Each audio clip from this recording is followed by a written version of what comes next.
मौसम की अपडेट देती चलूं। आज के रोज मुल्क के बेशतर इलाकों में मौसम सर्द और खुश्क, जबकि पहाड़ी इलाकों में सुबह और रात की औकात में शदीद सर्द रहने का इम्कान है। पंजाब और खैबर पख्तूनख्वा के मैदानी इलाकों में सुबह और रात की औकात में धुंध स्मोक पड़ने का इम्कान है।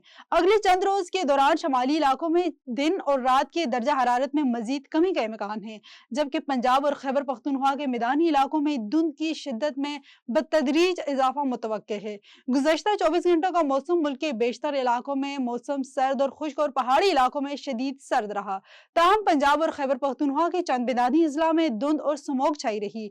आज के रिकॉर्ड किए गए कम से कम दर्जा हरारत में स्कर्दू -10, लिया -9, गिलगित -6, ज़ियारत -4, क्वेटा, कलात, बाबूसर, गोब्स और स्तोन में -3 डिग्री सेंटीग्रेड रिकॉर्ड किया गया।